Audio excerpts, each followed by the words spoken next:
So, in the 5 sessions of the Big Loop Theatre Group's workshopping, I have personally learned a lot about the play and fun you can use to create effective dramaturgy, as well as using text and short readings to influence the way that I can create drama. Before Big Loop, I would have taken a rather educational or mechanical approach to creating theatre, along with the way that I'd been taught previously. So, however, with their teachings, I've discovered through practice that using enjoyable games and having a good laugh about yourself and others without the pressure of being embarrassed, you can easily create more effective and more enjoyable theatre. So if you're having fun, so will the audience. So in the first few sessions, we focused a lot on the play of dramaturgy.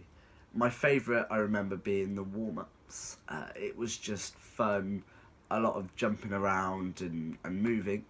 We were asked later on in the process to come into the sessions and just warm ourselves up while Duncan, who was our teacher, was able to set up his lesson.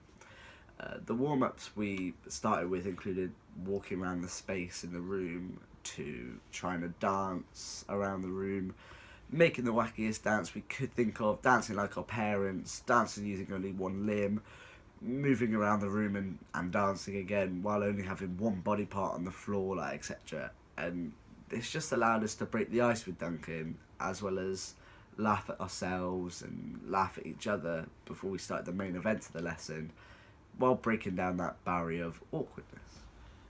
The short readings were also a prominent point in our lessons. So we were to read the text before entering the sessions, which allowed each student to create their own point of view on the matter. We then discussed how they made us think about the dramaturgy of how a scene may be set using that text or the story involved. This meant we were unknowingly analysing a text that we may have, say, ignored previously, such as a text I read about the first instances of separation. It seemed fictional and it seemed like an enjoyable read. However, I think if it was out of the context of drama, I think I would have found it quite boring and simple.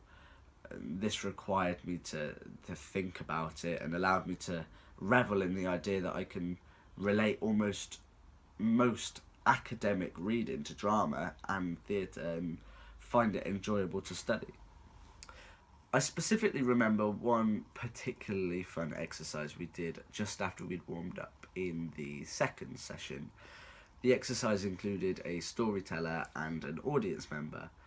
The storyteller would have to sit there and begin to tell a story, and if the audience member had found it boring or difficult to listen to, then they would have to say, make it more beautiful. And the storyteller would have to do just that and make it more beautiful. A different exercise we did, creating a more dynamic dramaturgy, included acting like children, pretending a few pieces of props such as keys, hats, chains, and we had bubble mix, etc., were all new discoveries to us. This allowed us to use props in a way that you wouldn't consider to be good theatre. I would have argued that using a prop you didn't know how to use would create a hell on stage, and it would also cause an audience member to stop enjoying a show due to your inexperience and lack of knowledge, especially if they were experts with that kind of prop.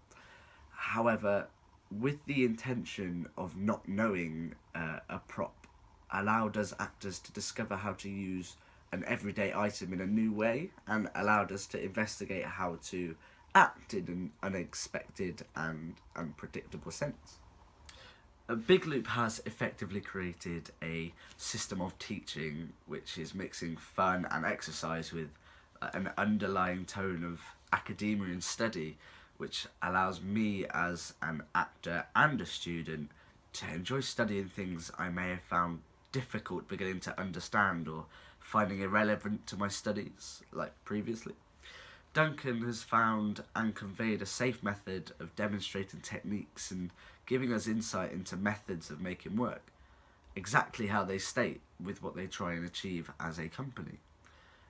Academic studies and fun are now grounded into the way I study, and I hope to relay this information onto others who don't have the fortune to study under these teachings, and I hope to relay this kind of practice?